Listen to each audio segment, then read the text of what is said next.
buenas tardes, buenas noches. Otro episodio of The Fry Show. Conmigo en gringolo.com, Robbie J. Fry. No sabría decirte exactamente qué, pero la vida pues en Nueva York, muy enfocada en el trabajo, dura, poco sola, pues no me satisfizo, no me estaba... o sea, fue buena en muchos... Hoy no me arrepiento para nada de haber hecho eso, pero tuve, digamos, como una crisis y me fui de mochilero 6 meses al Asia, y luego estuve un año en Londres estudiando filosofía e historia de la ciencia, sobre todo alrededor de digamos, el pensamiento de Charles Darwin, que me fascina, alrededor del darwinismo, la historia del darwinismo y la filosofía un poquito de la biología. Y si entendemos, digamos, nuestro origen animal, vamos a poder entendernos mucho mejor a nosotros mismos y cómo actuamos. Pero eso no nos hace ni buenos ni malos. Él lo que dice, somos una mezcla de alguna manera de impulsos buenos, impulsos malos, condicionados por nuestra evolución en 200.000 años o más como especie. La necesidad del hombre de cambiar algo o de hacer algo, del hombre y de la mujer, obviamente, eso, digamos, es importante en el innovador, ¿no? De tener una curiosidad, una ansia de cambio, de progreso, puede ser de dinero, de lo que fuera, que lo impulsa a hacer cosas. De estar en Colombia, pero sobre todo en Cali, en mi ciudad, he encontrado pues un trabajo que me encanta y que me estimula en muchas dimensiones, donde no soy yo un gran innovador o un gran emprendedor, pero trabajo con innovadores y emprendedores tanto adentro de mi organización como con toda la comunidad de emprendedores e innovadores de nuestra ciudad. Pero sí es importante ese tema, digamos, emocional o de mentalidad y poder diferenciar un poquito el microempresario o el pequeño o el emprendedor, qué mentalidad tiene y qué es lo que quiere, y no forzarlo a hacer algo que no quiere. Pero pues yo creo que hay mucho valor en modelos de negocio más tradicionales que pueden tener innovaciones incrementales y que pueden... O sea, la sociedad necesita eso y necesariamente la mayoría van a ser así. Entonces, claro, a mí me encantaría que hubiera unicornios en Cali. Lo que no podemos es obsesionarnos a que eso es lo único que sirve o lo único que importa o lo único que vale, porque eso sí es absurdo. Jóvenes amigos míos, voy a dejar este intro un poquito corto porque tengo una gripa, pero tengo 125 reseñas en iTunes. Entonces, a los oyentes que han hecho una reseña, de verdad, mil gracias, estás ayudando mucho. En iTunes siempre estamos allá, nosotros, como puesto 5 o 4. Vamos bien. La gente que no han hecho, si tienes un momento, deja una reseña en iTunes. Como siempre yo digo a la gente, no es de ego, cada estrella que tengo en iTunes es ayudándome a mostrar a nivel de la gente que está en este podcast y qué más podemos hacer en invitar más gente para compartir con ustedes y aprender como un colectivo, como un equipo, ¿no? Entonces, gracias a todos, gracias por mil gracias como siempre a la gente patrocinando este tour de innovación. 100% Languages con Paul Irwin de transcripciones, Cabeza Rota, los duros de animación, Cumbia, los duros de desarrolladores de aplicaciones web, móviles, Gran en concreto, empresa de estrategia de innovación. Muchas gracias por apoyar este podcast. Hablamos mucho en este podcast. Mi invitado Esteban es una persona extremadamente interesante. Es uno de los tipos que quieres hablar con él sobre cualquier tema, porque tiene mucha información para apoyar la conversación, enriquecer cualquier tema. Entonces disfruté demasiado esta conversación con Esteban. Ese es episodio número 84 y 13 del Tour de la Innovación. Y con ese dicho, arrancamos con el show. Muchas gracias a toda la gente escuchando. Este episodio es Saber que no sé para innovar, con el gran intelectual Esteban Piedrahita. Esteban siempre arrancó de la misma manera, siempre puede ganar más plata, no más tiempo. Muchísimas gracias por su tiempo de hoy. Con muchísimo gusto, Robbie. Un placer estar aquí en tu podcast. Y por favor, castíguenos antes de todo su padre Francisco. Sí. un poquito de su juventud, qué estudiaste antes de llegar a Harvard, en estudiar, yo quiero hablar, cuéntanos un poquito antes de llegar a la CCC aquí. De mi vida. Por fin. Bueno, pues no, soy de padre caleño, Francisco Piedrahíta, hoy rector de ICESI. Mi mamá es bogotana, Claudia Uribe. Hasta hace poco manejaba una fundación que tenemos que trabaja en temas de educación y TIC. ¿De su hermano Gabriel? Sí, en honor a mi hermano que murió en un accidente de aviación. Crecí en Cali y tuve una infancia muy feliz en el sur de Cali, que era una zona en esa época muy, digamos, poco desarrollada de alguna manera, con carreteras despavimentadas, con muchos ríos, con mucha tierra y espacio para jugar. Vivía muy cerca del Colegio Americano, el Bolívar, donde estudié, que también fue algo espectacular, pues un colegio, digamos, muy verde, donde hay abundante flora y fauna, mucho espacio para moverse, con una ideología muy liberal que le inculca a sus estudiantes apertura mental, que pues me dio el regalo del inglés, que ha sido fundamental en mi vida para abrirme muchos horizontes. Fui pues muy juicioso y buen estudiante, y bueno, apliqué a varias universidades en Estados Unidos y fui seleccionado por Harvard, y allá hice mi carrera de economía. Pero antes, ¿qué estudió su padre? ¿Cómo llegó a ser rector? Mi padre no tiene una formación académica. Mi padre estudió ingeniería industrial en la Universidad de los Andes. Su padre murió muy joven y su padre había trabajado en Carvajal, y fue la fundación de la familia Carvajal quien le pagó sus estudios a mi papá.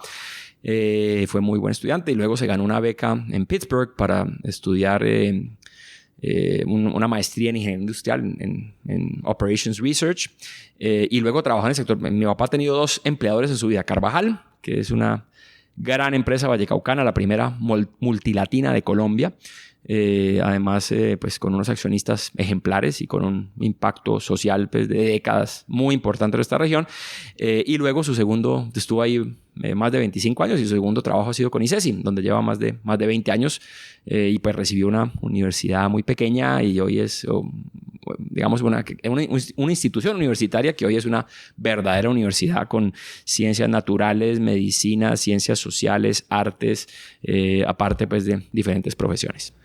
¿La educación siempre fue muy importante con su familia? Muy. Pues para mis padres era lo más importante. Creo que la herencia más importante que nos han querido dejar a los hijos. Pues nos leían mucho, estaban muy pendientes de nosotros en el colegio, no de una manera, digamos, estricta, simplemente pues ayudándonos a desarrollar pues la curiosidad y a prestarle atención a esto. Mi padre nos hacía, me acuerdo, acertijos matemáticos y word problems y cosas así. Pues tuvimos la oportunidad de ir a cursos de verano en los Estados Unidos. Eso fue siempre muy importante para ellos, y pues la verdad las oportunidades académicas y profesionales que hemos tenido mis hermanos y yo pues se las debemos en buena medida a ese especial interés de ellos por la educación. ¿Por qué Harvard? ¿Qué estás pensando? ¿Qué quieres hacer en este momento? Cuéntanos un poquito, ¿qué fue las chispas que están dirigiendo? Tenía 18 años. Eso es bastante viejo para un bachiller colombiano, porque mi colegio tenía un año de más. Es un poco, pues uno se pone a pensar, y el sistema colombiano que le exige a un muchacho o muchacha de 16 o 17 años escoger su profesión, pues tiene sus limitaciones, ¿no? Porque muchas veces a esa edad no tenemos claridad de lo que queremos hacer, y así tengamos claridad, esa claridad también puede cambiar. Entonces, pues yo pues tuve la fortuna de poder aplicar a muy buenas universidades americanas. Me recibieron todas. Fui muy afortunado. Hoy en día difícilmente entraría a cualquiera de ellas porque la competencia hoy es brutal, y pues era muy difícil decirle que no a Harvard, pues por muchos motivos. Y en ese momento pues yo sí tenía como claridad que quería estudiar algo relacionado con economía, y también en su momento pensé que iba a hacer economía y ciencias políticas. Pensaba de pronto en algún momento trabajar en el gobierno de Colombia.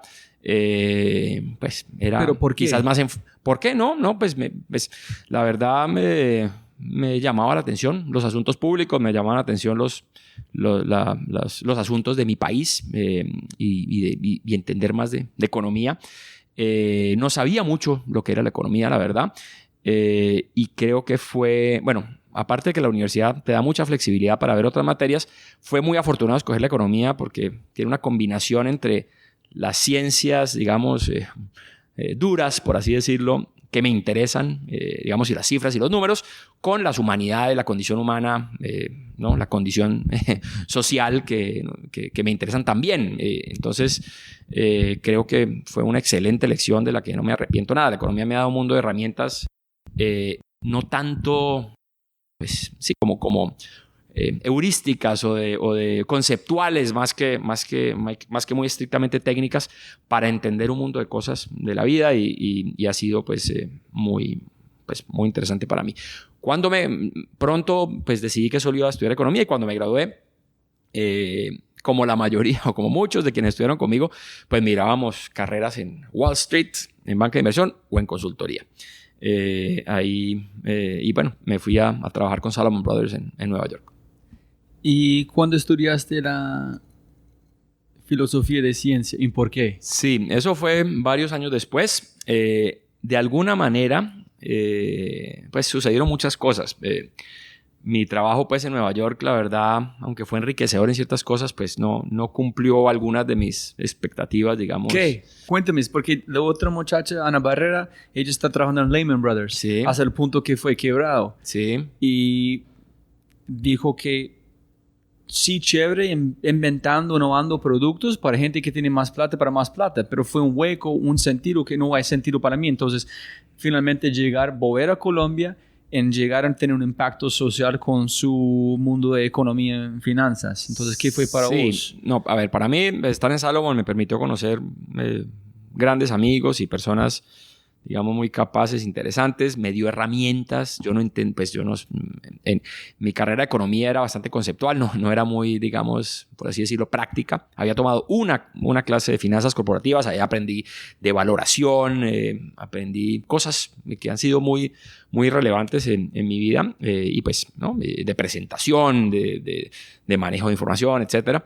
Pero sí, no sabría decirte exactamente qué, pero la vida pues en Nueva York, muy enfocada en el trabajo, dura, poco sola, pues no me satisfizo, no me estaba, o sea, fue buena en muchos, hoy no me arrepiento para nada de haber hecho eso, pero tuve, digamos, como una crisis personal un poco, y luego sucedió la muerte de mi hermano en un accidente de aviación, del que yo me salvé pues por pura chiripa. Y eso pues me cambió un poquito también la perspectiva. Yo había sido muy como juicioso y planificador y pensaba que tenía más o menos claridad de hacia dónde quería llevar mi vida, pero después de eso pues comencé a vivir un poquito más al momento, y bueno, y tomé decisiones de trabajo diferentes y un poquito por eso llegué me habías preguntado por qué estudié filosofía e historia de la ciencia en LSI. Sentí gracias. que, bueno, de un lado muchos de mis compañeros de universidad habían hecho un año, digamos, de break, o antes de la universidad o después, y habían ido a hacer algo diferente. Yo sentía que si bien pues la educación en la universidad era bastante liberal y me permitía tomar diferentes clases, pues que había yo sido un poquito profesionalizante, digamos, o había tomado muchas clases de economía. Y quería como un poquito un break académico. Y había, pues, después de trabajar en Wall Street, trabajé con una firma local de banca, decidí volver a Colombia, una firma local de banca de inversión. Luego me fui a trabajar en una revista. Me tomé, pues, una reducción salarial como el 60-70%. Me fui a trabajar en una revista en semana, donde hice cosas interesantes, tanto en el ámbito, digamos, editorial como de negocio. Luego estuve, a raíz de mi paso por semana, participé en la fundación de una empresa en la burbuja del internet, en una empresa en Miami, y pues eso no salió muy bien, y en ese momento pues un poco desgastado también fue que decidí tomarme un tiempo, y me fui de mochilero 6 meses al Asia, y luego estuve un año en Londres estudiando filosofía e historia de la ciencia, sobre todo alrededor digamos, el pensamiento de Charles Darwin que me fascina, alrededor del darwinismo, la historia del darwinismo y la filosofía un poquito de la biología y del darwinismo. Yo quiero preguntarte algo, Esteban, si quieres contestarlo como su mejor manera. Estoy muy interesado en muchos de mis invitados tuvo una persona que han pasado en su familia. Es una historia muy común en Colombia, no es como han pasado con vos. ¿Qué estabas haciendo en ese momento con el avión? Que yo leí en el tiempo un artículo que dijo, tuviste planes para tomar el mismo avión, pero algo de trabajo, no fuiste en ese avión. ¿Cambió su punto de vista del mundo después radicalmente? ¿Fue una evolución de pensar diferente? ¿O...? Sí. Fue más una evolución. Yo estaba pues iba a tomar ese avión y no lo tomé por asuntos de trabajo. Me vine un día antes. Era un avión en el que venían muchísimos muchachos que estudiaban afuera. Venían pues a pasar las Navidades a Cali. Fue el 20 de diciembre. Eso lo hizo pues aún más trágico. Sí lo puede ser. Y yo estaba en el aeropuerto con mi papá esperando a mi hermano. No, digamos que yo pues... Ya desde el colegio, digamos, mi manera de ver, o sea, yo ya tenía un sentido de la aleatoriedad de la vida. Ya, digamos, era una persona pues, que no tenía creencias religiosas. Había tenido pues, una crisis, digamos, personal en Nueva York de una manera. Luego vino lo de mi hermano. Entonces, pues, me reafirmó un poquito en esta visión libre pensadora y de aleatoriedad, ¿no? Del universo, de la historia de las cosas. Entonces, no diría, pues, digamos, creo que terminó de marcarme de alguna manera o de guiarme por un camino, pero pues no diría que fue solo eso, digamos, o eso tan definitivo. No, la razón que yo pregunto más a vos es que nosotros dos somos fans de Michel Olmi. Sí. De Nassim Taleb, como dijiste. Bueno, Nassim Taleb no tanto. ¿No? Pues no, la persona de Nassim Taleb no me gusta nada. El monstruo en Twitter. No, hay cosas en su pensamiento que me parecen interesantes, pero él no me gusta nada. Es un monstruo en Twitter, como su ego es enorme. Sí, por eso. Pero hablando de la... Pelea con gente y está, digamos, en desacuerdo con gente que yo respeto muchísimo más, como Steven Pinker, por ejemplo, o sí, como profesores de historia como Mary Beard, con quien él pelea, bueno. Y muchas veces...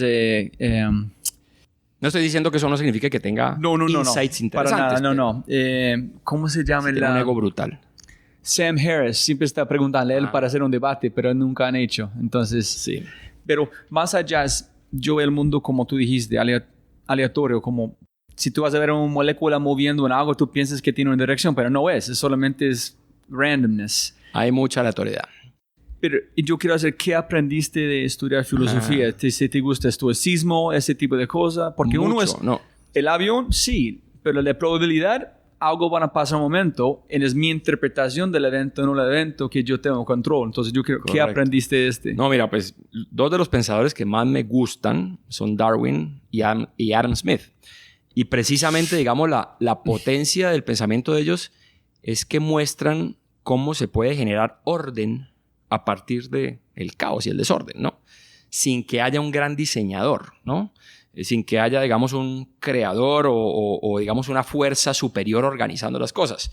Darwin muestra cómo a partir de partículas muy básicas se puede generar vida y vida inteligente. Y lo demuestra con contundencia. Y Smith también muestra cómo se genera la prosperidad.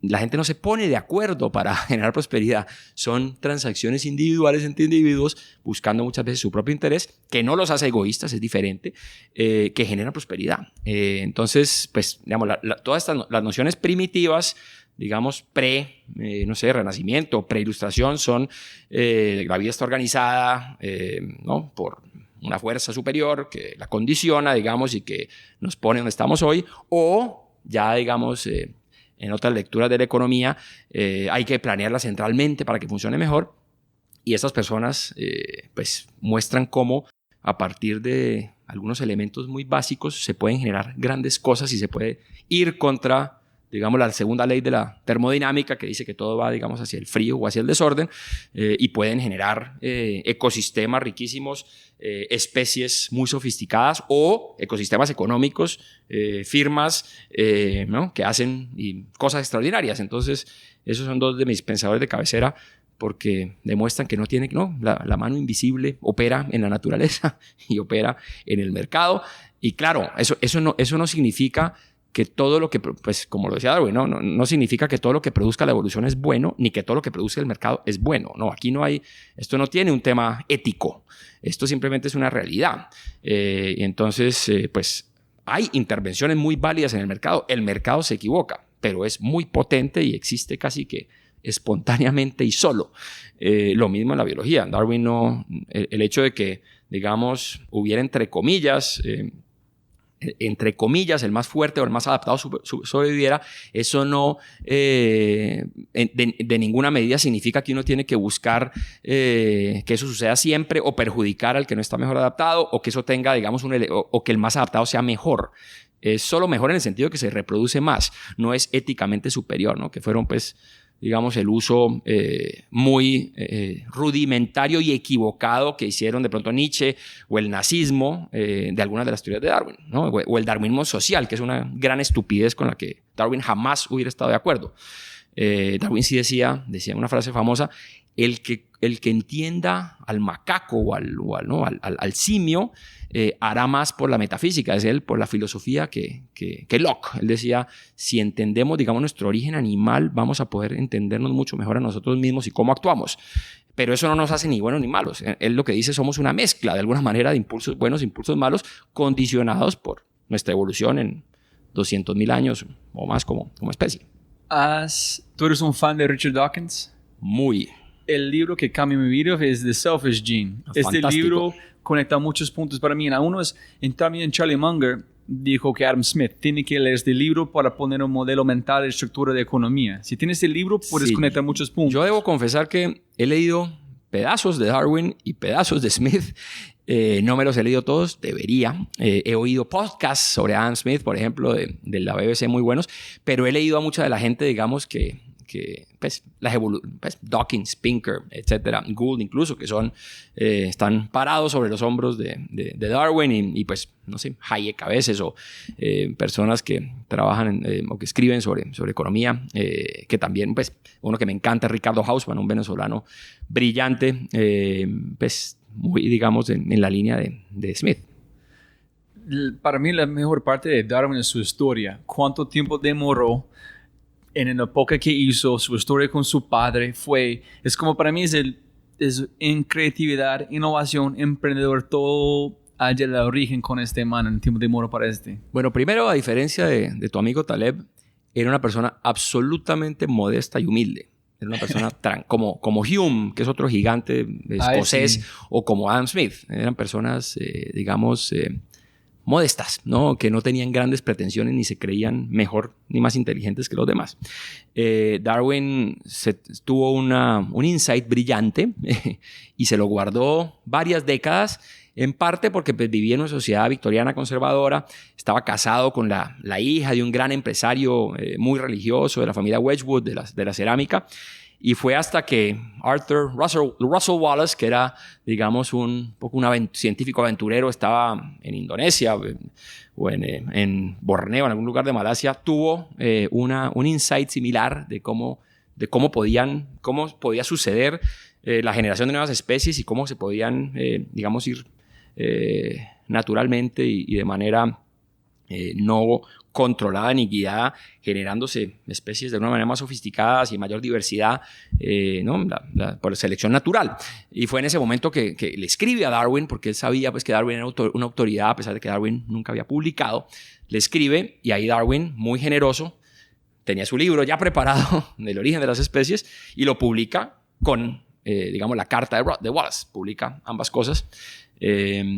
Pues reconociendo, digamos, que Wallace también había pensado en esa solución, digamos, al problema. Pero independientemente. La chispa, si puede conectar los puntos tratando de interpretar, fue el mercado fue listo, conectado con para su idea. Entonces esperó con su idea para tener una conexión con el mercado. Sí, pues sí. En el mercado de las ideas, él por su posición social, de alguna manera, y por su temperamento, pues no le quería causar grandes traumatismos a su esposa y a su familia. Okay. Y esperó que madurara un poquito, digamos, la ciencia o la biología y de alguna manera que alguien más dijo, bueno, a ver, yo pensé en esto y lo he pensado mucho y lo he pensado en detalle, lo he pensado muy bien y lo pensé antes.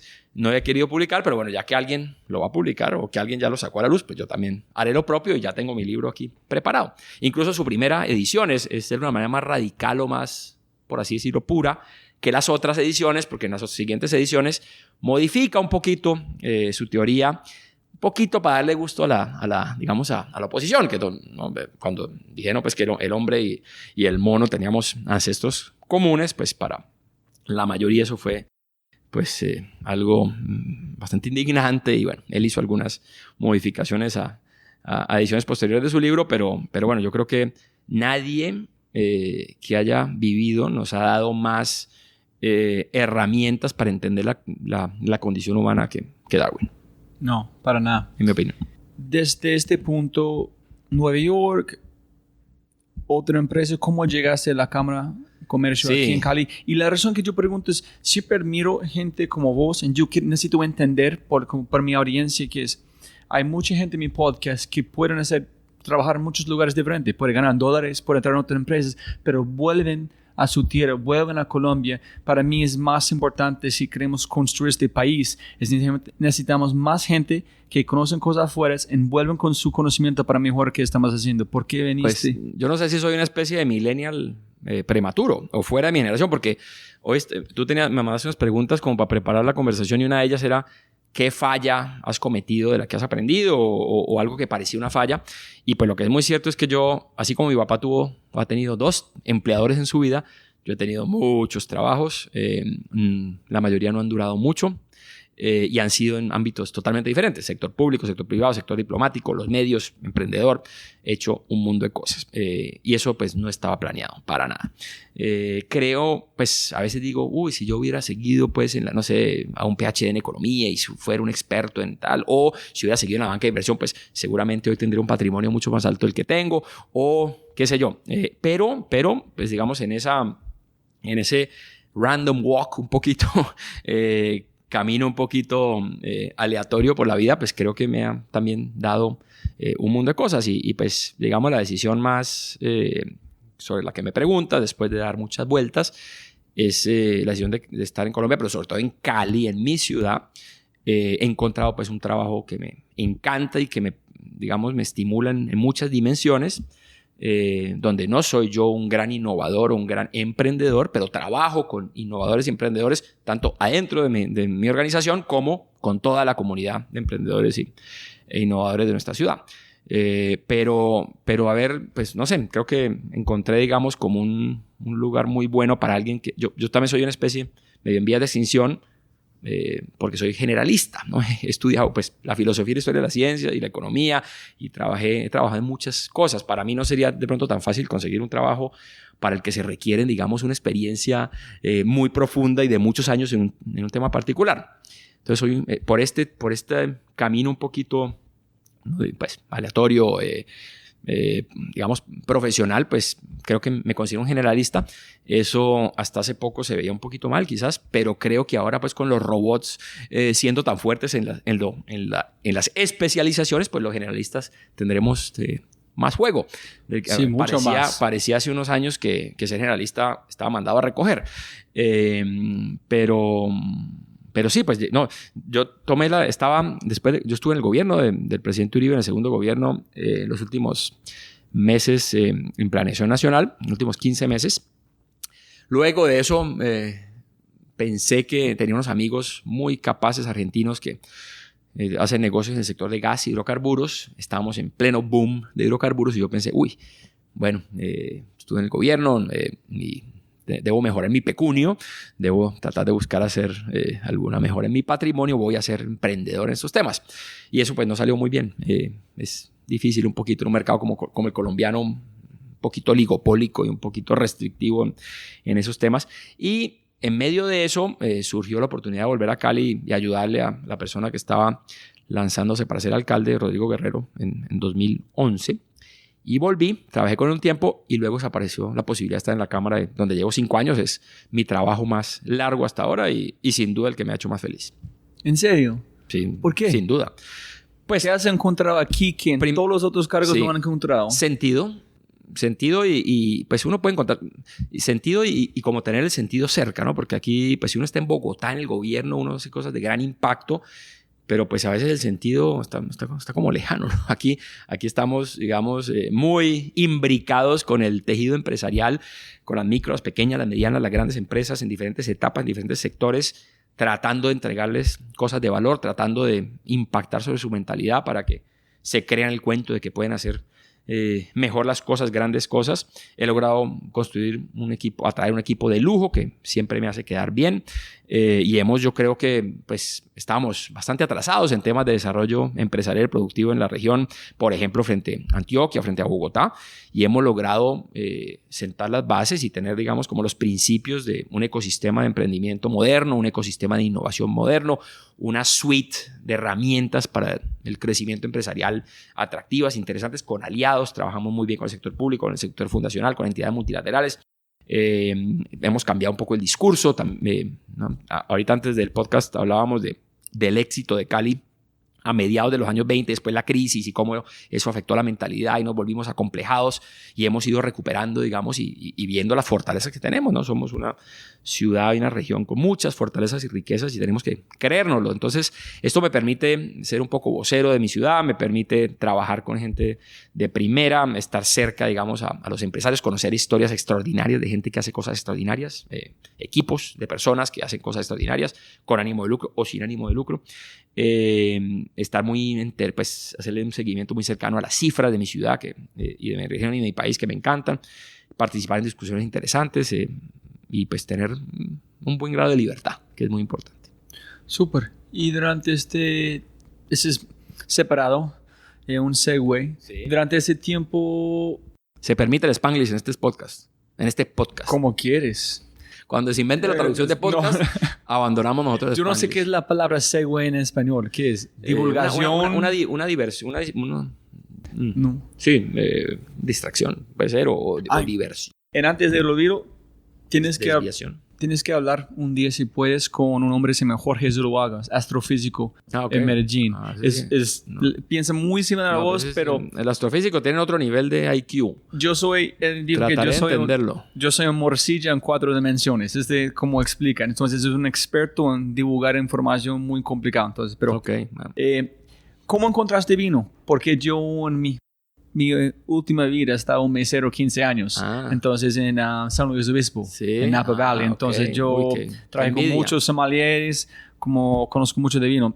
Para mí es una gran parte de mi vida. Entonces, ¿por qué le gusta el vino? ¿Cómo encontraste? Me encanta el vino. Pues la verdad, yo crecí pues en un hogar y en una sociedad en temas, digamos, ¿cómo se dirían? Opíparos o temas de hedonismo bastante austera, ¿no? Colombia ha sido un país pobre, un país muy católico, un país muy cerrado, un país donde hay una gastronomía interesante, pero donde la comida pues realmente no era algo muy importante en la vida de los colombianos. Y pues en mi casa tampoco lo era mucho, ¿no? Éramos de alguna manera un poquito también americanos en eso, era comida muy sencilla, ¿no? Hay casas, ¿no?, colombianas con comida más tradicional y más elaborada. Y realmente fue cuando salí a estudiar que me di cuenta que me encantaba, digamos, las sensaciones que me daban el comer y el probar cosas y beber cosas ricas. Y me fui interesando por la comida y por el vino. Y bueno, el vino he tomado cursos, he leído bastante. Incluso monté una vez un tiempo, cuando vivía en Washington, un fondito para comprar vinos con unos amigos. He viajado, muchas de mis vacaciones son a zonas donde se produce vino, en el hemisferio norte, en el hemisferio sur, en diferentes continentes. Son lugares maravillosos, normalmente donde se produce vino hay buena comida. Y el vino me da pues como placeres intelectuales y placeres sensoriales, ¿no? Ofrece esa mezcla y tiene una historia espectacular y pues es estéticamente muy atractivo para mí y realmente me da mucho placer. Entonces, sí, a veces bebo más de la cuenta. ¿Tienes un vino favorito? Eso es lo más rico del vino es que se vale la promiscuidad. En el vino se puede ser promiscuo, hay vinos baratos buenos, hay vinos caros malos, me gustan casi todos, me gustan los vinos dulces, me gustan los espumantes, los rosados, los blancos, los secos, los menos secos. ¿Un Chateauneuf de Pop? Me encanta. Uy. Me encanta, pues no sé, me gustan mucho los de Bordeaux, me gusta sobre todo los de Francia e Italia, sobre todo por la tradición y por la gran diversidad de uvas que hay. He tenido un problema, digamos, con algo del vino del Nuevo Mundo o español, incluso del Viejo Mundo, ¿no? Sobre todo de la década pasada o anterior, donde en parte por la influencia de Robert Parker, a quien admiro y a quien conocí.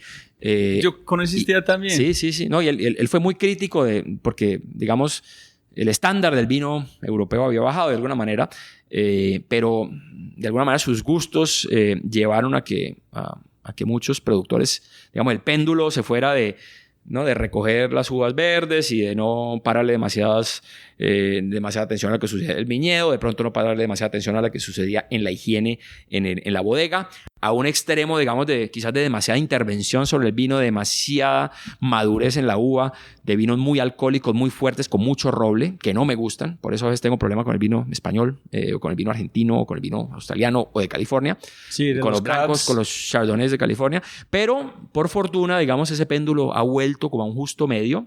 Ahora estuve en París de vacaciones y la moda, pues, es el vino natural. Y debo decir que no me gusta mucho. Pues es un vino que no filtran, que no le echan nada de sulfitos. Entonces, a veces es muy rico y a veces sabe a guarapo, diríamos, ¿no? A una cosa fermentada muy primaria. No me gusta mucho, porque yo creo que el vino, decía, creo que Víctor Hugo, el hombre hizo el vino, Dios solo hizo el agua. El vino, digamos, sí, se hace en el viñedo, pero el vino es un artificio, es una fabricación, una creación humana. Entonces la intervención del hombre es importante. Nos estábamos yendo a un exceso de intervención, un exceso de industrialización, de mecanización del vino que de alguna manera le robaba su espíritu, pero creo que pues no debemos volver pues a cómo se hacía el vino en la Edad Media, o los romanos que le echaban plomo, por ejemplo, o a veces le echaban pescado, lo oxidaban, etc. Hacían cosas bastante extrañas con el vino, sino que a un justo medio entre lo que la tecnología nos permite sin afectarlo mucho y pues la naturalidad, ¿no? Entonces, no, me gusta probar todos los vinos y encuentro vinos buenísimos de todos los precios y es algo, pues, esa variedad es espectacular. No, en para la gente escuchando, la razón que estoy preguntando es que inconscientemente yo he aprendido un montón de los vinos, pero después de estudiar creatividad hay un montón que uno puede aprender del mundo de los vinos, los científicos, cómo piensan, es como es un arte de creatividad de alto nivel. La gente que tiene los ¿cómo se dice? Los vineyards. Los viñedos. Son una combinación científico, filósofo, economía, negocios, son la gente muy humildes, campesinos. Entonces la gente son muy chévere que trabajan en este mundo. Cuando tú llegaste a la cámara con su pensamiento desde afuera, hablando de barreras, modelos mentales, ¿qué son los barreras más grandes que han pasado culturalmente aquí? Sí. Porque hablando ayer con Ricardo Sierra, de un gringo, yo nunca voy a entender después de hablar con él. Él está hablando que la gente tiene miedo de romper o mejorar un proceso.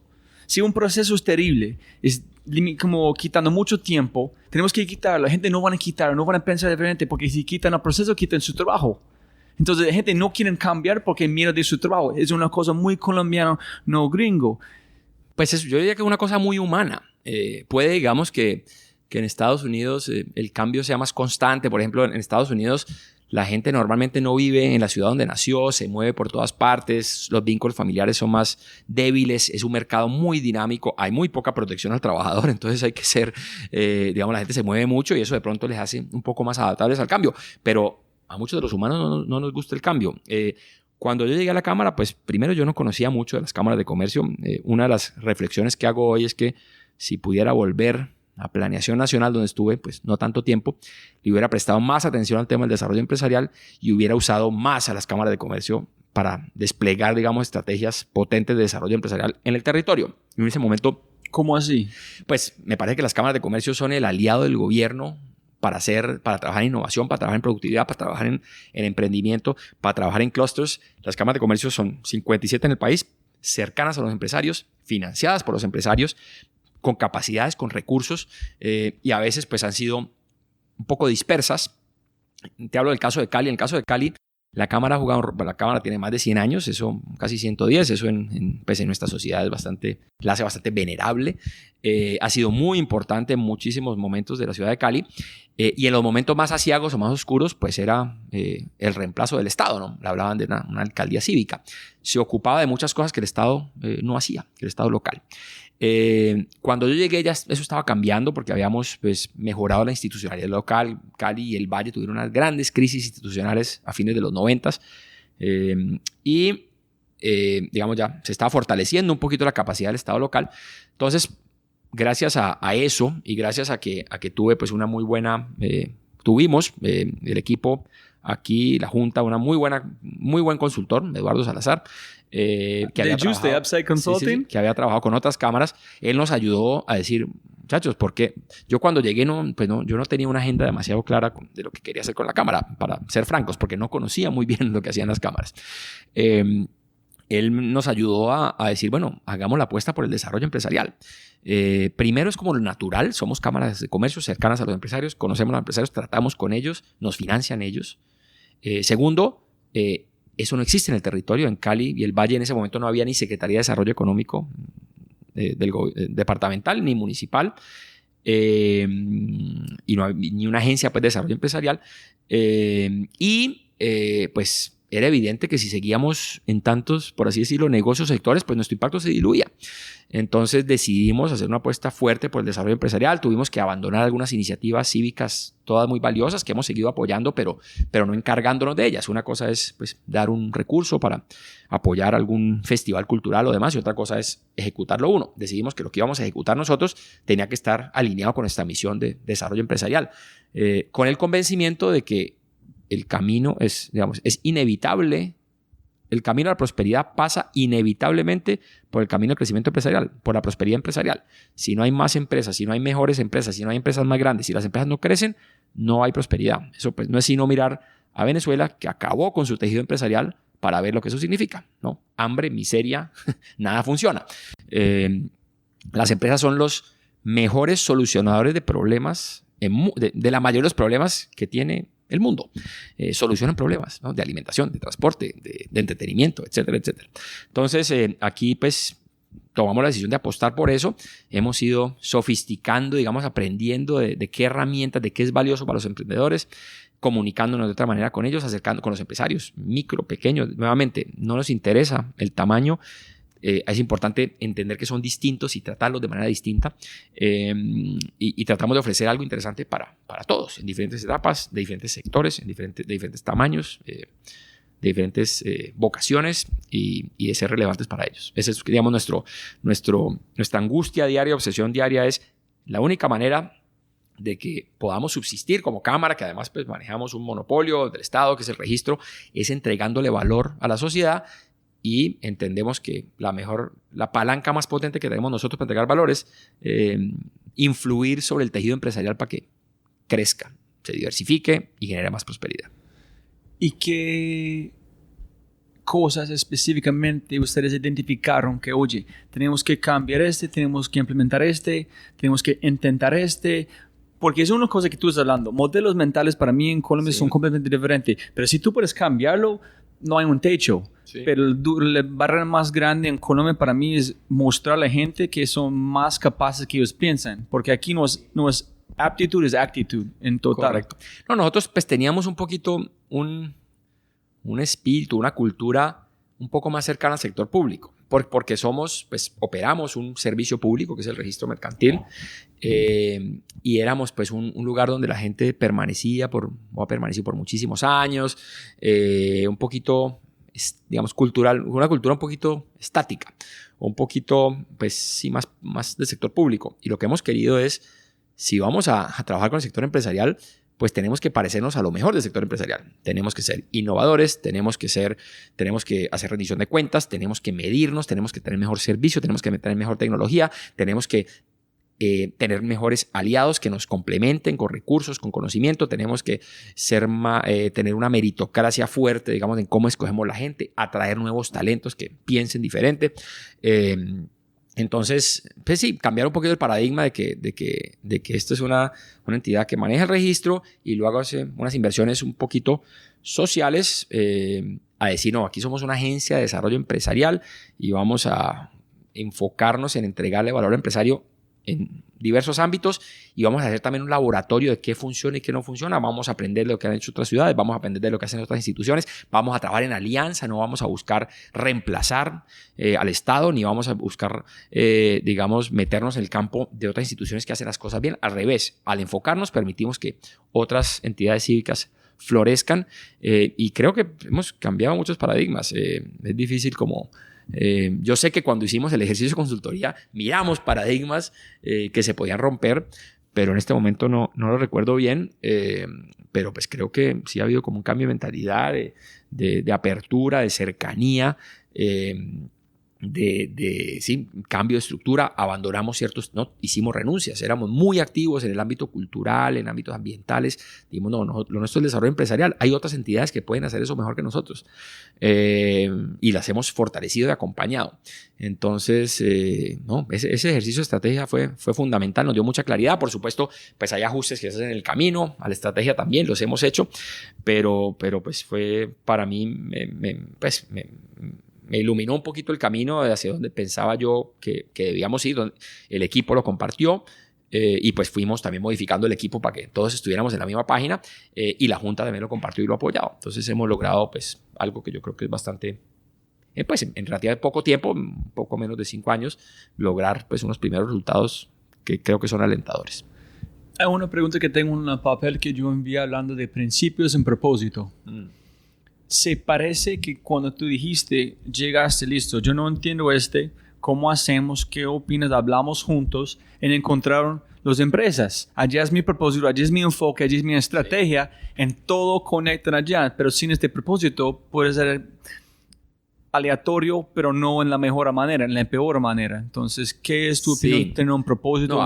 Pues ahí lo primero era reconocer que no nos las sabíamos todas y que de pronto nuestra estrategia debía cambiar y buscar, digamos, a alguien que nos pudiera orientar, ¿no? Eso fue lo primero. El primer paradigma es, ¿no? Nosotros no las sabemos todas. Y además en el tema de desarrollo empresarial, pues no todo está inventado. Entonces eso fue lo primero, pues abrirnos a que alguien nos viniera a orientar. Y lo segundo, sí, digamos, antes de llegar a la estrategia, el propósito, y como lo dice, digamos, nuestro mantra, si las empresas crecen, la región crece, ¿no? Las empresas son una palanca de prosperidad, todas, ¿no? Aquí en Colombia no sé por qué cuando la gente piensa empresario, piensa en el grande empresario, cuando el tendero es un empresario, cuando hay tantos empresarios, no hay millones de empresarios. 80% del país, ¿no? Pues no sé si tanto, pero bueno, no, y es que además a mí no me gusta, prefiero hablar de empresas que de empresarios, porque es que para mí lo importante no es para mí es la empresa lo que es importante, con sus colaboradores, con su equipo, más que el individuo. Este tema tan individualista, digamos, libertario, de que el individuo es el que hace las revoluciones, yo no me lo creo. Es mentiras, ¿no? Steve Jobs solo no construye Apple. Son equipos, ¿no? Y cada día más son equipos. Entonces, prefiero hablar de... Sí, el 80% de alguna manera de los colombianos trabajan en equipos empresariales, en empresas. Y son, digamos, la empresa es más que la suma de las partes, es más que la suma de los individuos, es más que la suma del capital y las personas, ¿no? Tiene unos conocimientos implícitos y unas reglas. Entonces, fue, digamos, el insight bastante obvio de que el crecimiento empresarial es el camino al crecimiento, a la prosperidad, digamos, social general, reconociendo la importancia enorme del Estado, reconociendo que a veces las empresas cometen errores, que a veces el mercado también, pero teniendo como base que digamos que las empresas de buena fe, que son la inmensa mayoría, son el motor de la sociedad. Entonces vamos a entender cuáles son sus dolores, vamos a entender cuáles son nuestras fortalezas, debilidades, nuestras potencialidades y vamos a comenzar a trabajar en eso y a ofrecer una oferta, pues a dar una oferta de herramientas, de servicios, de programas, de proyectos que les puedan servir y vamos a ver si les sirven y vamos a ver qué nos dicen y vamos a ver si les exigimos plata para que pongan ellos, nosotros ponemos, de dónde conseguimos otros recursos, vamos a ajustar en el camino, de pronto algo que hacemos no funciona, somos muy abiertos a que pues podamos mejorar y aprender de otros, ¿no? Desde el principio, digamos, comenzamos, la Cámara de Bucaramanga tenía un producto interesante que se llama Compite 360, venga, lo vamos a implementar en Cali. O sea, no estamos obsesionados con que lo que se hace aquí es lo que es y lo mejor. Sabemos que en muchas cosas estamos atrás, colaboramos muy bien con otras entidades, pero sí, fue ese insight de que digamos, las empresas tienen un rol en la sociedad tan importante y no debidamente, digamos, evaluado o considerado o apreciado por la mayoría, que tenemos que no solo trabajar con ellas para estimularlas, sino también hablar, visibilizarlas, visibilizar a la gente que hace cosas extraordinarias para que sean role models, esa es una palabra, ¿no? Ejemplo para la sociedad. Entonces eso pues ha sido una tarea grande también, trabajar en mentalidad y trabajar en comunicación. Súper. El propósito de este podcast en un sentido es, si es importante, como vamos con tiempo, ¿bien? Es, ¿qué es innovación? Pero para un latino, no para un gringo, no más Google, no más Amazon en un sentido. Sí. Y estoy llegando a que no sé si es importante usar la palabra innovación. La única razón para mí en este momento, después de las conversaciones, es usarlo para vender algo. Pero la gente no compra, que dicen, voy a dar una charla cómo solucionar problemas. No suena sexy. Pero yo digo, voy a dar una charla de innovación. Cuéntanos. ¿Qué es tu opinión de la palabra innovación? ¿Es importante? Sí. ¿Cómo ustedes usan? Sí. ¿Qué opinan? No, a ver, creo que la noción de innovación es muy importante. La noción. Sí. ¿Qué significa noción contra...? Sí, pues no, es que es difícil. Bueno, a ver, no sé cómo definir innovación. Hacer más con menos, hacer mejor con lo mismo, hacer algo que no se ha hecho antes. Caben muchas cosas en innovación, y entonces hay la disruptiva y la ¿cómo se llama? La orgánica o la incremental. Todas son valiosas para mí, pero digamos, la innovación es inherente al ser humano, ¿no? Pues el ser humano realmente es el único animal que innova, ¿no? Es el único animal que, pues, a veces hay, digamos, algunos de nuestros primos primates que hacen algunas cosas con herramientas, pero nosotros nos hemos inventado un montón de cosas, hemos resuelto problemas probando, haciendo ensayo y error y comerciando con otros grupos que hacen, digamos, más experimentos de ese tipo y llegando a resoluciones o conclusiones sobre qué es lo que funciona mejor. Los colombianos somos, creo que, muy ingeniosos, pero pues de pronto nos falta, o sea, la innovación moderna requiere, pues a diferencia de la creatividad, requiere de un método. ¿Pero qué es innovación moderna? ¿La disciplina? Porque ya llega sí, mucho, disciplina. Sí. Es un sistema que tú puedes estructurar, aprender en tiempo real. Yo creo, y que tiene indicadores y que, digamos, tiene unos tiempos y que si no funciona, así nos encante la idea, pues se desiste de ella y se aprende.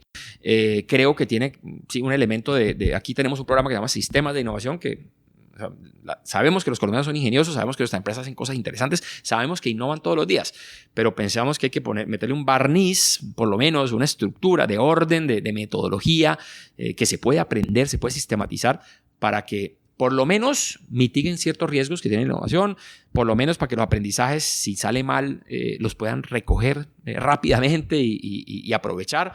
Entonces creemos que sí, requiere, o sea, creatividad, una cosa, innovación, digamos, así como la creatividad de pronto tiene que ser no estructurada, aunque todos los autores dicen que es 99%, ¿no? Perspiración, ¿cómo se dice en español? Transpiración, sí. 1% inspiración, dicen todos los autores, ¿no? Los mejores autores dicen, no, esto es trabajo. La innovación también, creo que digamos, tenemos que pasar del ingenio, ¿no? De la malicia indígena, del ingenio, a la innovación, que es algo que tiene que ser sistémico y con una metodología y con unos pasos y unos procesos y unos sistemas, que no sean, pues, procesos, digamos, asfixiantes que maten, pues, ese, ¿no? el impulso creador, pero que sí haya rigor, ¿no? Que sí haya rigor, que sí tomemos decisiones, bueno, ¿cómo tenemos dos posibles nuevos productos o servicios, lo que fuera, cómo evaluamos cuál es mejor, ¿no? Entonces tenemos que hacer unos números y tenemos que ver cuál puede ser el impacto y cómo se traduce en EBITDA o en participación de mercado o en ventas. Creo que tenemos que meterle bastante más rigor, ¿no? Definirla, pues yo creo que la mejor definición es hacer más con menos o hacer o más con lo mismo o hacer algo, digamos, de una manera diferente, pero que genere valor. No tiene que generar valor, tiene que haber un resultado, tiene que resolverle un problema a la sociedad. En allá, mira, hay tres cosas que encontraron que has dicho. Uno es, la gente le encanta una metodología o un proceso, pero la gente está enamorando con el proceso, no con el problema, que es el problema. Y la gente quiere un mapa que ellos pueden seguir, que van a llegar al oro. Y para mí es más un sistema. Si es un sistema para reemplazar una pieza con su propia pieza, todavía funciona. Si es una metodología, no funciona si tú quieres una pieza. Tapsi, con su nueva empresa, te paga ellos no pensaron, vamos a innovar. No, llega la amenaza de Uber, tenemos que renovar qué estamos haciendo, y inventaron una billetera móvil, pasan por Y Combinator, no porque vamos a innovar.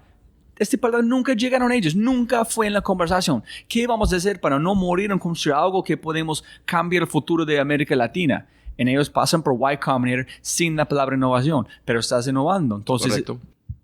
Sí, no, y de pronto cuando arrancaron no tenían un sistema y no tenían mucha metodología. En ese caso, digamos, operaban lo que llaman los economistas o Keynes, los animal spirits, ¿no? La necesidad del hombre de cambiar algo o de hacer algo, del hombre y de la mujer, obviamente.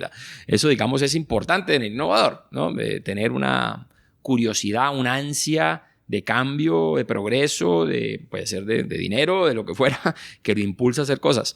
Y sí, claro, los emprendedores más exitosos no están pensando, están pensando en solucionar un problema o están pensando que tienen una idea que creen que es potente e interesante, y normalmente pues no arrancan con una gran disciplina sofisticada de innovación, y pues en el camino muchos mueren o no llegan, ¿no?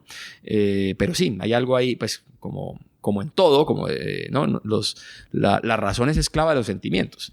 Eso, desde Hume, pues nosotros nos paramos de la cama no porque pensamos que es lo que debemos hacer, sino porque sentimos que queremos pararnos de la cama, ¿no? Entonces, sí, pues habría que, yo realmente yo no soy experto ni en emprendimiento ni en innovación, pero me imagino que los emprendedores más importantes, esa no es la palabra que más está en su mente cuando arrancan y no estoy buscando respuestas, estoy buscando más preguntas, no estoy buscando modelos mentales. Y tú dijiste algo muy importante en que también Catalina Escobar, la gente que está innovando, también Ana Barrera, son bichos raros, son gente que en una manera son como constantemente infelices en ver el mundo que puedes mejorar. Pero ¿cómo? Ok, tú llegas, mira, tenemos la estrategia de la cámara, las empresas son todo. Si ponemos mejor la empresa, mejoramos la vida de esta ciudad, de mi ciudad, mi tierra, punto. Pero, ¿cómo alguien puede despertar este hambre en la gente que no le gusta el cambio, no le gustan riesgos, para decir, mira, si tú tienes este hambre, tú puedes crecer en cambiar vidas? ¿Cómo despertar este hambre? Lo primero es que, a ver, yo normalmente hablo más de equipos que de individuos, ¿no? Que obviamente los individuos son importantes, pero es una discusión que teníamos en Twitter el otro día. Digamos, en ciertos sectores a ver, no todo el mundo nació para ser empresario. Yo he llegado a la realización que a mí me gusta más ser empleado. El empresario tiene que ser un obsesivo, o la empresaria, un obsesivo de un solo tema y tiene que tener una tenacidad brutal y pensar solo como en una cosa o en pocas cosas. Hay otros que somos un poco más dispersos o hay otros que tenemos otro balance, digamos, de lo que queremos en nuestra vida o otros objetivos. Entonces, pues nuestro propósito es trabajar, decimos, con las empresas que quieran crecer. Eso no significa que sean unicornios y que vayan a multiplicarse por 1000. Puede ser, como habla una colega mucho de nosotros, mire, nosotros trabajamos con peluquerías, pero resulta que dentro de las peluquerías, que la mayoría son chiquitas, muchas informales, hay por ejemplo, una señora que habla de que ella no tiene una peluquería sino un spa de pestañas, ¿no? Tiene una mentalidad diferente. No significa que es Steve Jobs, pero tiene una mentalidad diferente. Entonces, nosotros, una de las tareas que hace pues, el equipo de Isabela y nuestros equipos es identificar a las compañías que quieren, digamos, herramientas para crecer. Que no son todas, porque también hay mucha gente que dice, yo estoy muy bien, yo no quiero crecer mi compañía. Ellos no saben que pueden, ellos no confían en ellos mismos, pero pues, ellos puedan.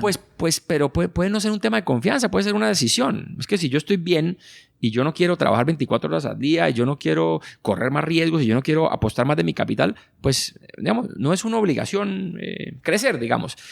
Lo que sí tenemos en la sociedad es que identificar, digamos, las diferentes vocaciones de la gente o preferencias de la gente en la política social, en la política económica, para no pensar pues que la gente pobre va a salir de la pobreza mediante el microemprendimiento es un gran error en mi opinión. Para algunos puede funcionar que tienen la vocación, capacidades, pero sobre todo las ganas y la mentalidad. La mayoría no los tienen. Es lo mismo en el campo. En el campo se pretende que todos los campesinos, ser campesino es ser empresario.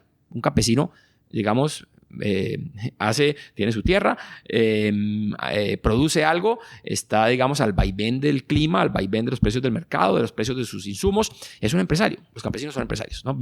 Son independientes. Pretender que toda la gente que vive en el campo es empresaria es un error. Hay digamos, hay zonas, hay cultivos, hay tierra donde funciona, digamos, una pequeña explotación, otras donde no, donde puede haber asociaciones con más grandes, pero sobre todo hay que también consultar la vocación de la gente. O sea, uno podría decir que en la antigüedad todos los seres humanos eran empresarios porque todos los días tenían que levantar a buscar su comida, ¿no? Y no recibían un salario, ¿no? Les tocaba ir a arriesgar cada día.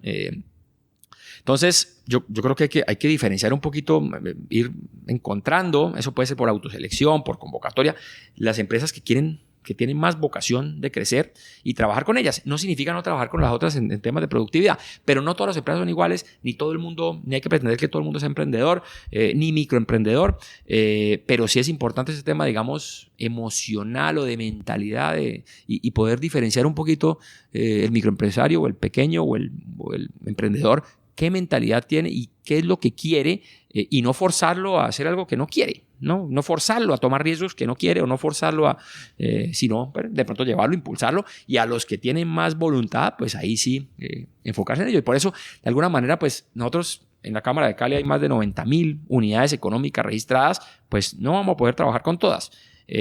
Tratamos de entregarle valor a las más que podamos, pero buscamos enfatizar las que quieran crecer, ¿no? Que no son todas. Pero ese 10% muchas veces mueve gran parte de la economía. Este es como Wilfredo Pareto, es como necesito el 10% que van a tener un impacto del 90%. Pero voy a matar esta pregunta, porque yo soy mucho más individualista en el sentido que trabajar en un equipo, en grupos, es una consecuencia de necesidad para alguien que es individual. No en el sentido de egoísmo, pero en ese sentido. Pero más allá es tú piensas, Julián Oquendo de Teatsu dijo que los innovadores nacieron como pero yo pienso en un sentido que hay uno como epigenético, que es una parte de ADN latente esperando despertar en un momento. Entonces no puedes forzar. Yo quiero entender qué opinas de cuántas de sus empresas han pasado por la cámara mirando algo de frente y han despertado algo en ellos. ¡Wow! ¿Yo puedo hacer yo quiero hacerlo. O la gente que tiene éxito que tú has visto son la gente que llegan con hambre y ganas de mejorar, punto. Entonces, si hay gente súper con sus 2, 3 restaurantes, pero no quiere 6, está bien. Pero ¿cuántas personas, los éxitos que tú has visto, fue un cambio mental o llegan con el hambre y siguen con hambre? Los individuos, uno de los problemas que tengo con el libertarismo y el individualismo, que a muchos emprendedores exitosos les gusta, es que, pues como lo diría Nicolás Taleb, su éxito tiene mucho que ver con aleatoriedad, pero muchos de ellos piensan que es por mérito propio e individual. Entonces, claro, quieren, ¿no?, bajos impuestos y libertarios y el individuo y el Estado opresor y la sociedad. Bueno, un mundo de carreta cuando resulta que se ganaron la lotería. Entonces es muy fácil predicar ese tipo de sistema cuando uno es un beneficiario de alguna manera de la aleatoriedad, a pesar de que haya trabajado muy duro. Okay. Entonces aquí recibimos todo tipo de empresas y nos hemos organizado para atenderlas de manera diferente.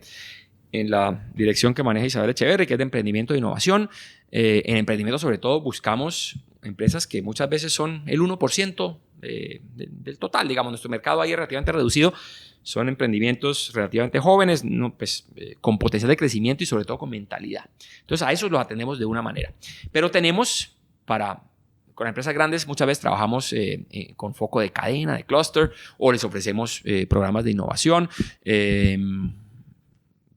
Y a las más chiquitas trabajamos con empresas de subsistencia o muy básicas en algunos centros que tenemos en algunas zonas más deprimidas de la ciudad. Trabajamos con pymes con diferentes mentalidades. Tratamos de alguna manera para poder atender medianamente bien un tejido de 90,000, pues nos toca tratar de segmentar.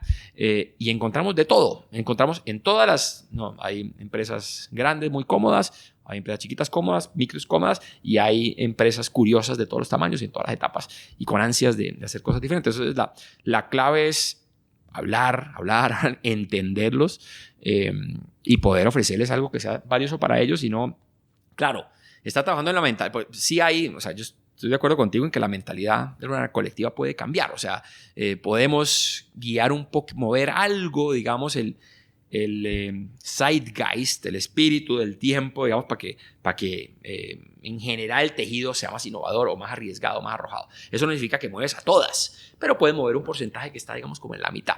Eso sí lo hacemos a través de mentalidad. Pero pues pensar que todos van a querer ser grandes emprendedores, pues no es así, porque es que además eso requiere unos sacrificios grandes.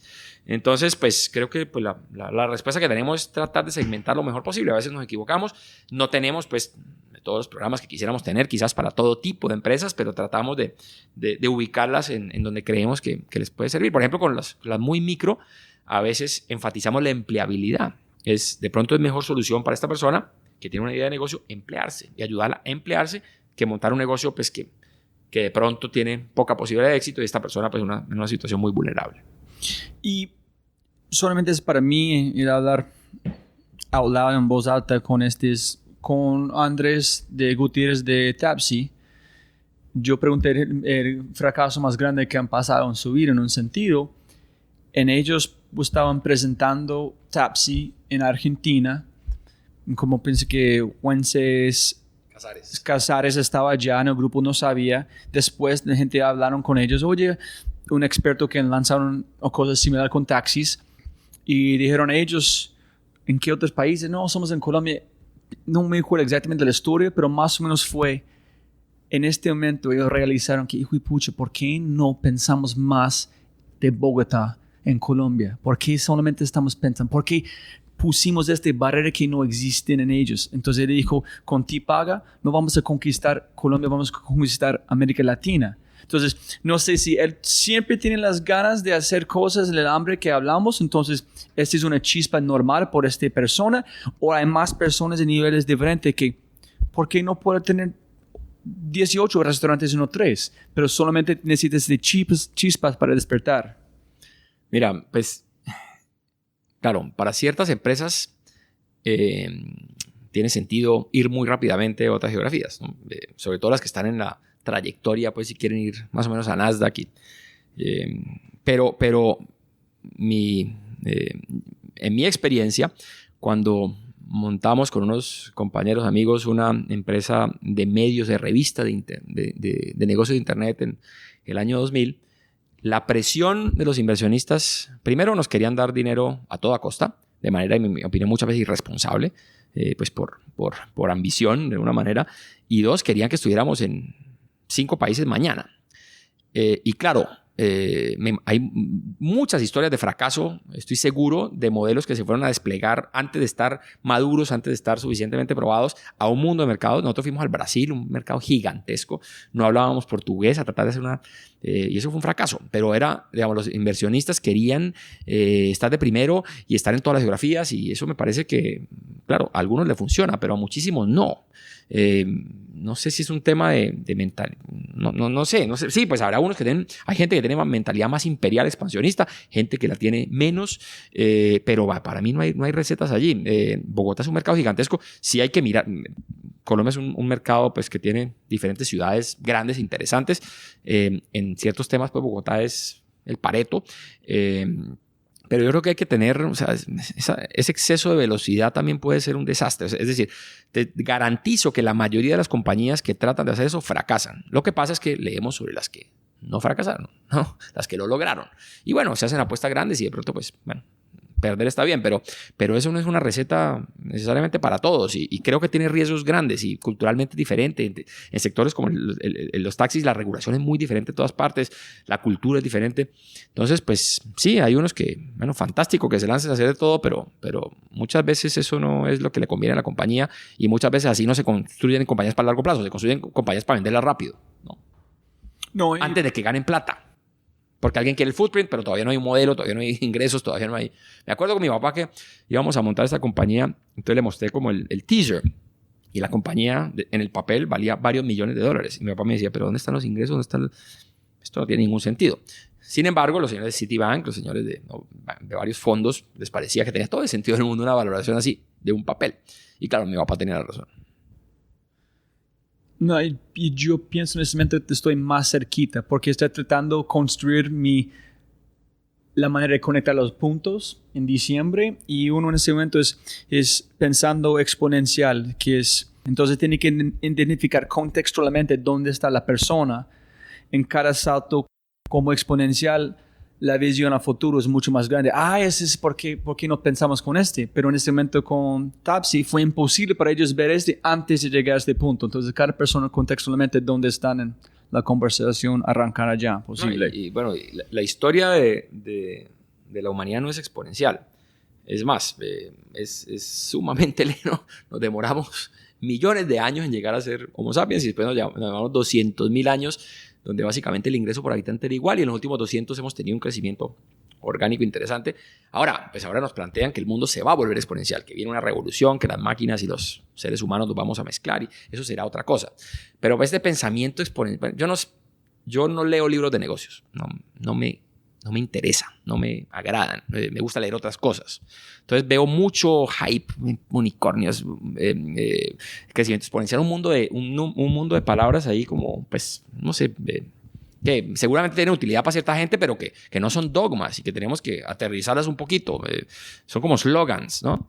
Entonces, pues yo no sé, esto de las compañías exponenciales, es que no sé muy bien qué significan, pero digamos, hay muchas maneras de tener éxito. Una de las cosas que me gusta de nuestro incipiente ecosistema emprendedor es que nosotros aquí no nos creemos Silicon Valley, ni nos creemos Israel, ni estamos hablando de unicornio, ni que vamos a multiplicar por 100, ni nuestros emprendedores están esperando pues que por un pedazo de papel su empresa valga millones de dólares, un síndrome que sí sucede en otras geografías, pero aquí tenemos empresas de verdad que producen diferentes cosas desde, digamos, la agroindustria, la industria, los servicios, etcétera. También hay de tech, también hay de apps, pero tenemos un ecosistema más equilibrado y no tenemos esta expectativa. Claro, es bueno ser ambicioso, pero también se vuelve como una cosa de, pues, no sé, una euforia y unas burbujas absurdas donde hay unos valores absurdos y donde no se crean cosas sostenibles. Algunos tienen éxito, pero la mayoría, pues, inevitablemente, como en todo en la vida, fracasan.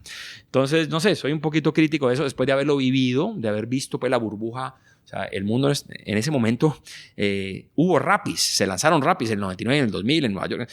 Todas las cosas que vemos hoy se lanzaron en ese momento, el mundo no estaba listo, no teníamos, digamos, los smartphones, había un mundo de cosas que no estaban listas y hubo una innovación, pues, innovación entre comillas, hubo gran cantidad de ideas creativas, la inmensa mayoría fracasaron. Entonces, no es para bajarle, digamos, la espuma del entusiasmo a la gente, pero pues, digamos, la mayoría de los casos no terminan en Google, ¿no? No, para nada. Una economía necesita de eso, pero también necesita de muchas otras empresas que resuelvan otros problemas. Ahora, no significa que el mundo esté cambiando muy rápido, que la tecnología no esté interrumpiendo, digamos, el mercado de los hoteles o el mercado de los taxis o cosas que uno sentía que eran muy prosaicas o no muy interesantes, sofisticadas. Pero pues yo creo que hay mucho valor en modelos de negocio más tradicionales que pueden tener innovaciones incrementales y que pueden lograr, o sea, la sociedad necesita eso y necesariamente pues, la mayoría van a ser así. Entonces, claro, a mí me encantaría que hubiera unicornios en Cali. Lo que no podemos es obsesionarnos a que eso es lo único que sirve o lo único que importa o lo único que vale, porque eso sí es absurdo, ¿no? No, en Colombia, como tú conoces Luis Flores, también Eduardo, después de hablar con ellos, para mí mi empresa favorita es Huevos Quiques y también como todos estaban justo, bueno, que es nada hacer con tecnologías en sentido, pero yo veo cómo la tecnología pueden aplicar contextualmente en Colombia, pero son empresas impresionantes, innovadoras para mí. Sí, no, las hay muchas y pues Argentina tiene creo que más unicornios que cualquier otro país de la América hispana, pero al mismo tiempo pues tiene unos líos serios, ¿no? Es un país sumamente rico y sofisticado, pero sumamente inestable, con unos problemas de fondo serios, siendo pues Colombia un país con más problemas y mucho más pobre que Argentina, pero que la ha ido alcanzando a pesar de sus unicornios con un crecimiento, como me decía, una vez le dije a Ricardo Hausmann, creo, o a Moisés Nay, no, mire, pero o sea, Venezuela tan rico, nosotros llevamos 50 años creciendo al 3-4% y ¿por qué no los alcanzamos? Y él me dice, tranquilo, compounded, ¿no? El interés compuesto, ya verá cómo Venezuela pasa, cuando Colombia pasa a Venezuela, con su, como decimos aquí, su nadadito de perro, creciendo de manera estable, con una economía más organizada, y ya los pasamos, ¿no? Y pues si Argentina se descuida y sigue tan inestable, pues también los pasaremos, ¿no? Claro, algunos dirán, no nos falta ambición, bueno, seguramente ciertas cosas, pero digamos el crecimiento orgánico muchas veces es más robusto, más sostenible que digamos la gran exuberancia irracional, como decía Greenspan, o las grandes burbujas y los grandes entusiasmos. Entonces es importante, digamos, que el crecimiento pues, sea sostenible, sobre todo, y muchas veces el que es excesivamente rápido no lo es. Y Esteban, la última pregunta sobre modelos mentales es Michel Olmi, que tú escribiste un artículo sobre él, chileno-venezolano. William Shaw, vivo con el mexicano. Hay muchas personas aquí que han visto oro. Germán Efromovich. ¿Por qué no hay colombianos que han visto la misma cosa? ¿Por qué necesitamos gente de afuera a ver qué tenemos aquí enfrente? Pero yo creo que eso, antes que una desventaja, es una ventaja. El que estemos atrayendo emprendedores a Colombia habla bien de Colombia. Ojalá pudiéramos traer más. Es porque ellos están solucionando los problemas que son obvios para nosotros. Bueno, Silicon Valley tiene 50% de extranjeros, creo, ¿no? Okay. O sea, eso es buenísimo. Este es el único país grande de América Latina que no tuvo ni inmigración ni revolución. Entonces aquí, este ha sido un país de muchas cosas eso le ha dado estabilidad en ciertos frentes, como el manejo económico quizás, pero pues es un país donde no ha habido mucho cambio social en realidad, cambio de estructura social. Traer inmigrantes con conocimiento, o sea, el impacto de la comunidad judía en Colombia en la industria en los años 30, 40, 50, 60 fue fundamental. El impacto de la inmigración sirio-libanesa en ciertas zonas, sobre todo el Caribe colombiano, muy importante, de la inmigración alemana, de la inmigración japonesa al valle en temas de agricultura. Poder atraer a esa gente habla bien de nosotros. Ahora, también hay colombianos que triunfan afuera, ¿no? Y hay, por ejemplo, pues, muchos ejecutivos de multinacionales muy exitosos colombianos de Cali, por ejemplo, porque aquí estuvo Colgate, y ahí nos falta seguramente tener más. Conozco varios emprendedores muy exitosos afuera, pero creo que es parte de la riqueza, digamos, de tener una economía abierta, es poder no solo importar bienes y servicios, sino talentos, y que venga gente con ideas y que vea una oportunidad que no hemos visto aquí, porque a veces uno no ve lo que está enfrente suyo y necesita que venga alguien de afuera, y eso pues es la historia o sea, los países cerrados y los países donde no hay talento internacional son más pobres que... Súper. Yo nunca he visto de esta manera. Siempre he visto que es una cosa que tenemos que cambiar como colombianos para ver pero no, traemos talento. Eso es espectacular. Y los colombianos son generalmente bastante exitosos en el exterior. Pues no te voy a decir que son, pues que han hecho, pues hay compañías que conozco muy buenas, pero el colombiano sale y es trabajador y le va bien y progresa en Estados Unidos, en España, en Venezuela, en México, en Chile, en Panamá, en Costa Rica son exitosos. Pero pues estos son casos muy excepcionales de personas pues, muy excepcionales que por fortuna, bueno, Luc Gerard, africano, ¿no? Belga, que hemos atraído a Colombia, y eso lo que habla bien del país. Mira, Argentina, por ejemplo, ha exportado mucha más de esta gente que ha traído. La atraía hace 100 años, pero últimamente no. Tiene argentinos ahí en todas partes muy capaces, muy brillantes, pero uno no encuentra muchos ejemplos de este tipo de extranjeros haciendo negocios en Argentina, por ejemplo. Es un buen punto. Los 3 libros que han cambiado su vida. Me imagino Adam Smith. Pues hablamos un poquito de los pensados. Sí, no, estaba pensando en eso esta mañana. Bueno, uno, en ficción, mi autor favorito es Jorge Luis Borges. Me encanta su libro de cuentos, ficciones, el Aleph, el libro de arena. Es una literatura más intelectual, conceptual, aunque él también tiene como unos cuentos más costumbristas, más filosófica, que me encanta. ¿Por qué te gusta? La manera que escribe, que estás imaginando, la conexión. Mucha gente decía pues que alguna gente lo critica por su falta de sentimiento, de alguna manera. Era una persona más racional, digamos, pero no, por su imaginación. Yo creo que es el autor favorito de la mayoría de los filósofos y científicos. ¿No? Se mete con temas como el infinito, el laberinto, la inmortalidad. Hay un cuento fantástico, se llama El Inmortal, que muestra pues, lo tedioso que sería ser inmortal. Porque si eres inmortal, todo te va a pasar alguna vez. Entonces, no, así estés en el cielo o en la tierra, ser inmortal es insoportable. Entonces, es un tipo, pues, me fascina.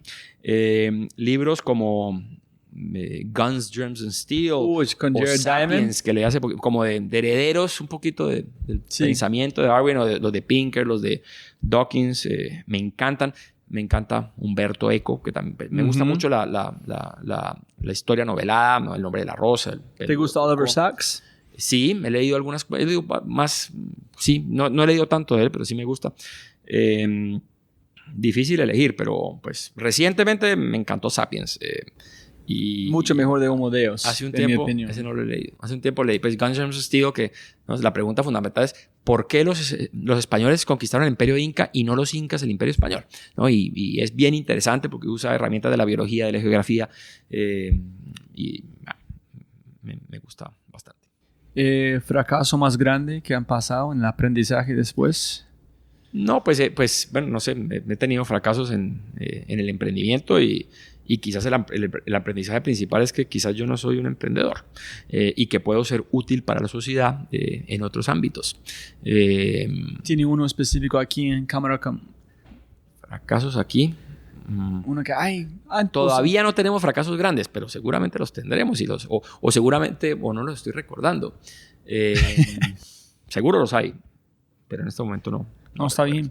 ¿El peor o mejor consejo que ha recibido en su vida profesional?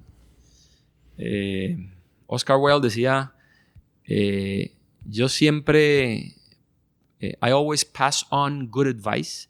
It's never any use to oneself, ¿no? Yo siempre paso los buenos consejos porque nunca son de utilidad para uno. No, ¿O no eres capaz de aplicarlo? no sé, sí, no, pues Nadie han dicho, no tengo tiene uno. que hacer tiene que pensar como después ese es el peor idea o el peor consejo que recibir. No recuerdo uno en particular. Mi abuelo me dice, hay que poner el pecho a las balas. Pero no tengo, así como empresarial, consejos. Pues. ¿O en su vida? ¿Mejor como consejo de su madre, su padre?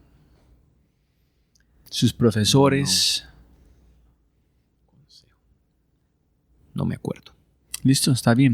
Si puedes poner o dar como un mensaje celular estilo WhatsApp que toda la gente en Colombia, América Latina va a recibir al mismo momento, ¿qué mensaje vas a dar? Uy. ¿En 144 caracteres? No, como que puede ser un párrafo, puede ser un mensaje, puede tener emojis. No. Bueno, no. Sería algo sobre el progreso de la humanidad y de la región. Sería algo donde les demuestro con datos todo lo que ha progresado América Latina en los últimos años, que para la mayoría de la gente, o muchísima gente, piensa que no hemos progresado, que la pobreza ha aumentado, que la clase media no ha crecido, que somos menos democráticos, etc. Sería algo un poquito en la línea de, señores, las cifras, las anécdotas son una cosa, pero las cifras indican que hemos progresado, que estamos mejor, que tenemos muchos retos, pero que vamos para adelante y que tenemos que construir sobre lo construido y no inventarnos revoluciones y ¿no? socialismo del siglo XXI que nos van a echar para atrás. Súper. Y la última pregunta, Esteban, es si puedes dar un consejo a la gente escuchando, ¿qué son 3 cosas que tú has visto con las empresas exitosas aquí en Cali o en la Valle que deben hacer para tener como éxito en innovación, quote unquote, o 3 cosas que tiene que parar haciendo? Sus not to do's o to do's de innovación que has visto aquí en la cámara o por la gente. Pues yo no estoy, digamos, yo no estoy tan metido en la discusión como sí Isabel y su equipo con las empresas sobre temas de innovación. Entonces no puedo hablar con tanta propiedad. Pero pues cosas que les diría... no, tengan muy claro si están en qué medida están en una zona de confort y cómo los podría afectar lo que está sucediendo en el mundo, y no piensen que algo que está digamos sucediendo en California no puede llegar aquí rápidamente, como ha sucedido con los taxis o con los hoteles, ¿no? Estén digamos atentos a lo que sucede en el resto del mundo, no se paralicen, seguramente habrá tiempo para hacer cambios, pero no lo descarten, no piensen que eso no puede llegar aquí. Y al mismo tiempo, no piensen que lo que se hace allá es mejor que lo que se hace aquí. O sea, piensen que ustedes también pudieran hacer cosas innovadoras y han hecho cosas innovadoras. Aquí hay empresas, digamos, por ejemplo, el Valle es muy fuerte en consumo masivo y hay empresas aquí colombianas que compiten de tú a tú y le ganan en pañales, le ganan en cosméticos y demás cosas de cuidado personal a las multinacionales. Entonces aquí, o Estudio F en moda, le gana a las multinacionales. Entonces, por un lado, digamos, Colombia ha sido un país muy cerrado, con pocos inmigrantes. El Tíbet suramericano, decía Alfonso López, tenemos que estar más conectados con el mundo y con lo que pasa en el mundo.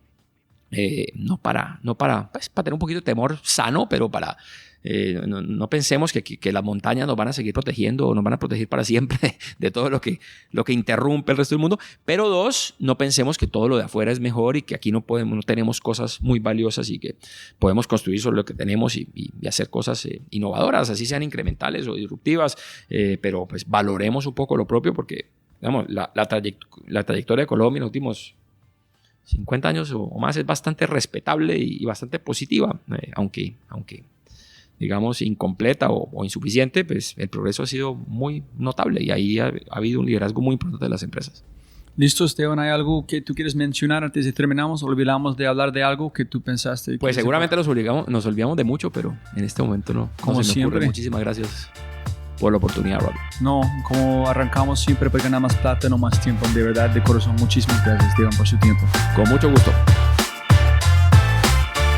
Chicos, chicas, mujeres, hombres, la gente que todavía escuchando. Hey, hey. Comparte este episodio con sus compañeros. Dejo un mensaje en LinkedIn para Esteban diciendo qué opinión tienes del podcast, cómo te sientes con la información. No, una cosa buena, ¿no? Deja una reseña en iTunes, etc. Ayúdame con este podcast, ayuda a más gente a conocer sobre este podcast. Gracias a ustedes. Sabe, la gente que escucha esta parte son familia. Y hasta el próximo episodio que viene muy pronto de Torre Innovación. Chao y gracias por todo. Te amo, Mamá Coco. Chao.